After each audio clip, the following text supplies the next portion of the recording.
두 발로 걸은 최초 인류 아르디피테쿠스 라미두스사 배철현. 이족보행, 이족보행, 이 너희를 진화케 하리라.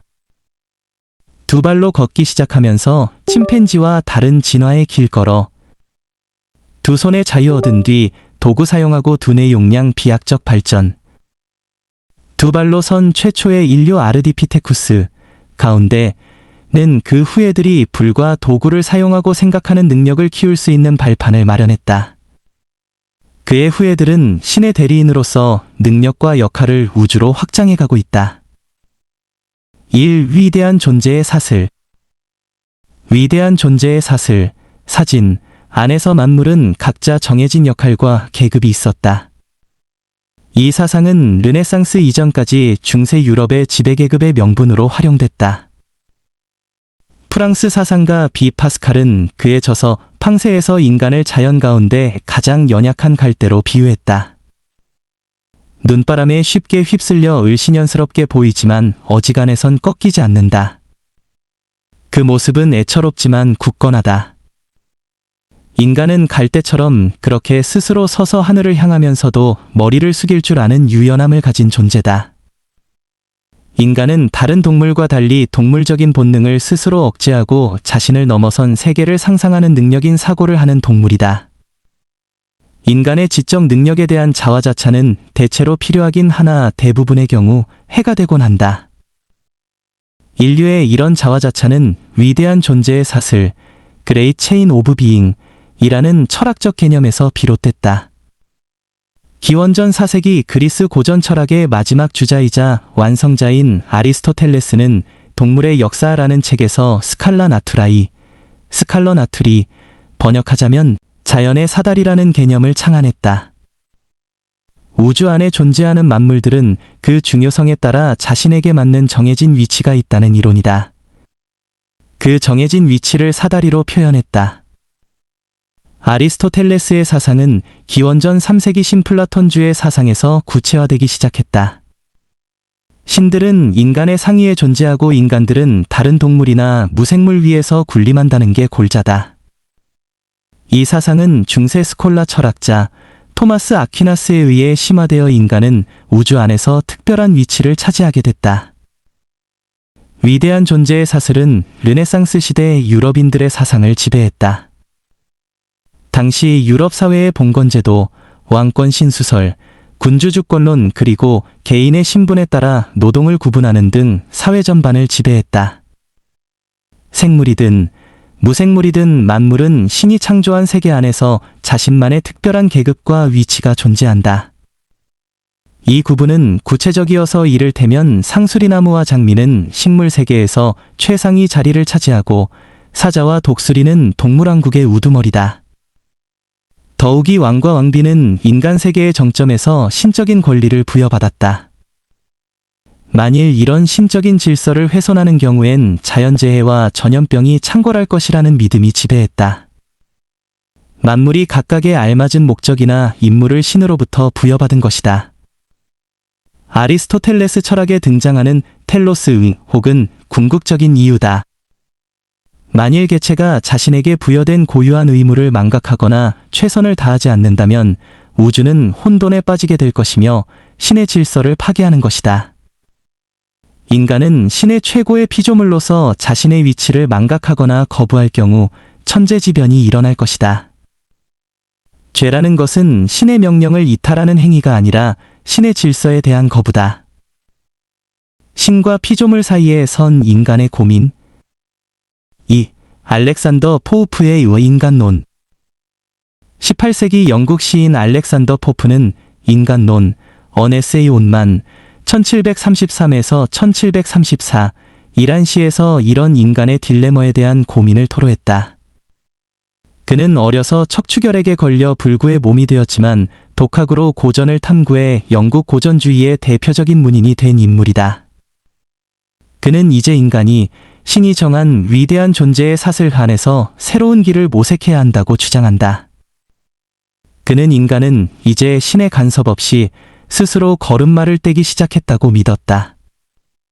신이 인간을 창조했지만 인간 세계에 더 이상 개입하지 않는다는 것이다. 인간은 스스로 자연에 대한 관찰을 통해 합리적인 법을 발견하고 그것을 실천할 정도로 성숙했다. 이 생각을 이신론, 리신론이라고 부른다. 영국은 당시 시민계급의 등장과 자연과학의 발전으로 인간에 대한 긍지가 고양되었고 전통적인 그리스도교 교리들, 특히 삼위일체, 계시, 그리고 기적 등을 이성적으로 해석하기 위해 성서를 축자적이 아니라 은유적으로 해석하기 시작했다. 인간은 자신 스스로 구원의 길을 모색해야 한다는 게 골자였다. 이 시는 아직 전통적인 그리스도교 신앙 안에서 중요한 교리에 대한 도전이었다. 인간론은 4개의 편지로 구성되어 있다. 이 시의 핵심은 두 번째 편지 첫 단락에 담겨 있다. 당신 자신을 헤아리십시오.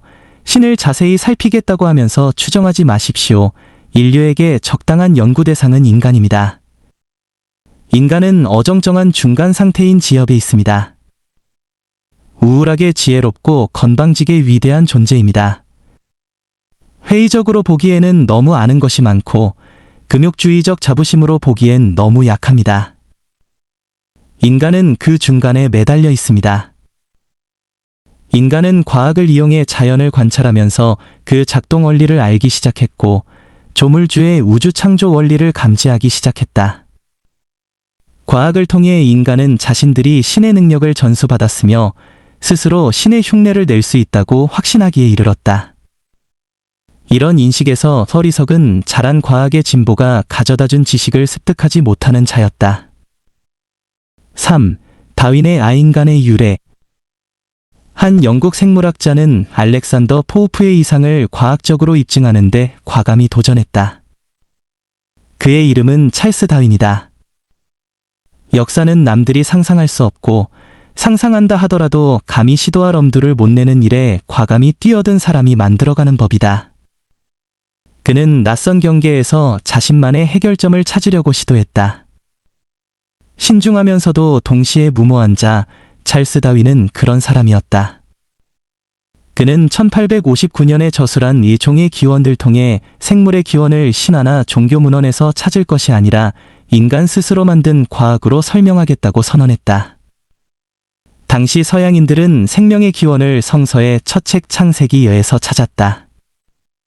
그들은 창조의 기원을 인간 스스로 확증할 수 없었기 때문에 전통과 아신앙이라 불리는 금과 옥조와 같은 이념에서 그 해답을 쉽게 찾고 안심했다. 그들은 성서를 역사적이며 과학적인 진리라고 배웠고 그렇게 체념하는 것을 신앙이라고 착각하고 있었다. 세상의 모든 사람이 함께 수긍하고 시공간을 뛰어넘는 진리란 존재하지 않는다. 인간은 진리라는 이데올로기를 자신이 처한 현실에서 새롭게 희구할 뿐이다. 시대에 따라서 진리는 달라질 수밖에 없고 그것을 연구한 집단이나 개인에 따라 다양하고 독특한 모습들로 등장할 뿐이다. 찰스 다윈은 영원히 알 수 없는 생명의 기원에 대한 탐구의 여정을 시작하면서 생명은 알 수 없는 어떤 존재인 신이 한순간에 창조한 무엇이 아니라 그 기원은 알 수 없지만 오랫동안 조금씩 변화를 거쳐 점차로 형성되었다고 감히 주장했다. 인간을 인간답게 할 단절고리는 존재하나 중세 유럽인들에게 왕은 신적인 능력과 권위를 부여받은 인간 중의 인간이었다. 왕의 통치권은 신이 부여한 신성한 권력이었고 이에 대한 반역은 곧 신을 부정하는 것으로 받아들여졌다. 헝가리 왕국의 첫 번째 왕인 이스트반 1세 사진은 기독교를 받아들여 정착시킨 공로로 후대의 가톨릭 성인으로 추대됐다. 다윈이 1871년에 저술한 인간의 유래, 더 디센트 오브 만은 종의 기원만큼이나 중요한 책이다. 그는 이 책의 결말에서 다음과 같이 말한다. 인간은 모든 숭고한 자질을 지니고 태어났습니다. 그는 태양계의 운행과 구성을 탐구해 파악할 만큼 신과 같은 지적인 능력을 지녔습니다. 다윈이 언급한 신적인 능력은 벌레나 물고기 혹은 파충류와는 다른 인간의 이족 보행을 지칭한다. 이족 보행은 다른 모든 인간의 특징보다도 아니 다른 후대 인간만이 지닌 숭고한 특징을 배태하는 인간만의 특징이다. 인간이 언제부터 두 발로 걷게 되었는지 정확히 아는 과학자는 아무도 없다. 고고학자들이 발견한 몇 개의 뼈와 치아들을 통해 과학적인 상상력을 발휘하여 추측할 뿐이다. 이족 보행과 관련된 초기 화석들이 턱없이 부족하기 때문이다. 찰스 다윈은 아프리카가 인류 발생의 근원지라고 추정했지만 화석이 없다면 그 주장도 소용없다고 경고했다. 인류와 유인원들이 유전적으로 공통의 조상으로부터 유래했다면 이들의 특징을 모두 포함하는 공통조상의 신체적이며 유전적인 특징을 지닌 단절고리, 미싱링가 필요하다. 단절고리란 생물학에서 모든 생물의 계통적인 관계를 설명할 때 진화론적으로나 분류학적으로 상위에 위치한 화석을 의미한다.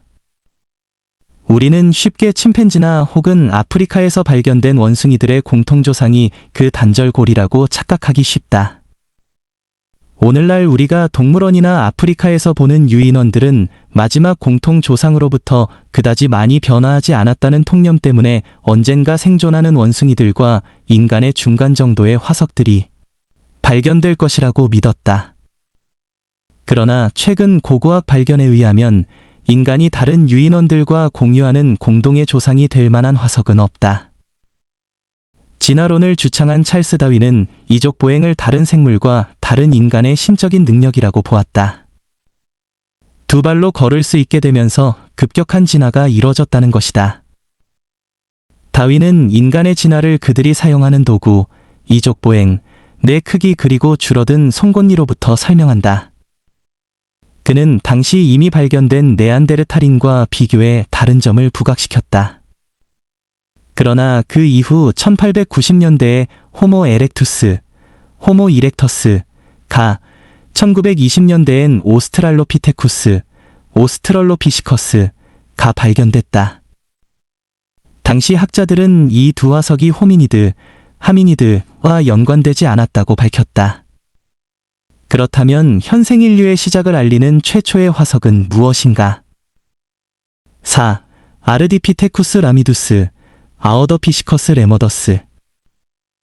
그 단절고리는 아르디피테쿠스 라미두스, 약칭 아르디, 아어디, 다 미국 버클리 대학의 고인류학자 화이트가 이끄는 고고학 팀이 에티오피아 중부 아와시, 미델 어와시, 에서 유인원의 뼈들을 1992년과 1994년에 발견했다.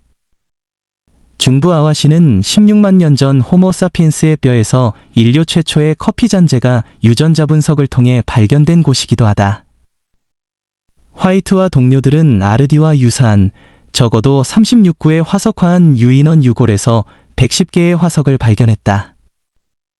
이 화석들을 에토피아의 아파르 언어에서 잎뿌리, 근원을 의미하는 라미두스, 레머더스와 땅바닥을 의미하는 가르디, 그리고 유인원을 의미하는 그리스어 피테쿠스를 합성하여 아르디피테쿠스 라미두스라고 이름 지었다.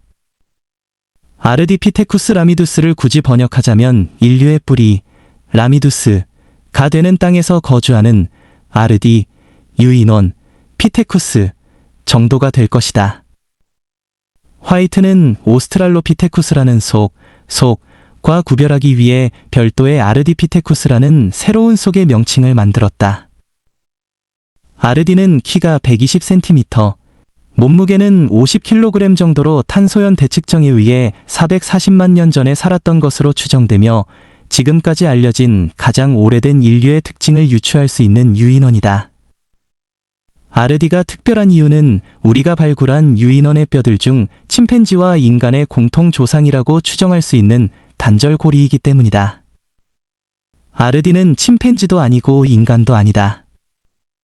아르디는 새로운 속이 등장하기 위한 경계에 걸쳐 있는 한 화석이다. 새로운 개체는 느닷없이 등장하는 것이 아니라 우리의 구별과 사고를 넘어선 어떤 것으로부터 출발한다. 만일 화이트가 아르디를 기존의 오스트랄로피테쿠스 안으로 편입시키려 했다면 인류의 시원에 대한 무지는 계속됐을 것이다. 고인류학자들은 유전자 감식과 탄소연 대측정법을 동원해 침팬지와 인류의 공통조상이 살았던 시기를 500만 년에서 1천만 년 사이라고 추정한다. 아르디는 아직 알려지지 않은 종 오스트랄로피테쿠스 속에 속하는 역시 에티오피아에서 발견된 320만 년 전 원숭이 이 인간 유인원인 유명한 루시의 중간 어디쯤에 위치할 것이다. 아르디는 여성으로 판명되었으며 그의 두개골, 치아, 팔, 손, 골반, 다리, 그리고 발을 재구성할 수 있다. 화이트에 따르면 아르디는 나무 위에서도 거주하고 땅에서도 거주하며 잡식성이었다. 침팬지처럼 작은 두개골과 긴 팔, 짧은 다리를 가졌다. 또한 단순한 도구를 이용할 줄 알았지만 석기를 만들지는 못했다. 우리에게 알려진 가장 오래된 석기는 260만 년 전의 것이다. 그렇다면 아르디와 침팬지의 근본적인 차이는 무엇인가? 아르디는 다음 두 가지 특징으로 변화된 자연환경에 효율적으로 적응하고 생존했다. 아르디는 긴 손가락과 커다란 발가락을 이용해 나무를 잡고 올라갈 수 있었지만 동시에 나무에서 내려와 두 다리로 걸을 수도 있었다. 또한 나무에서 내려와 근체류를 찾고 동물의 사체를 먹으면서 송곳니의 크기가 현격하게 줄기 시작했다. 양손의 자유 얻으며 뇌발달 가속화. 1. 도구를 사용하는 능력은 인간만의 고유한 것이 아니다. 원숭이나 침팬지도 도구를 이용한다. 돌을 이용해 씨앗 껍데기를 깨뜨리는 보노보. 인간은 특별한 노력을 기울이지 않아도 성장하면서 자연스럽게 두 발로 걷게 된다. 이족 보행은 두뇌의 발달보다 500만 년 앞선 인간의 특징이다.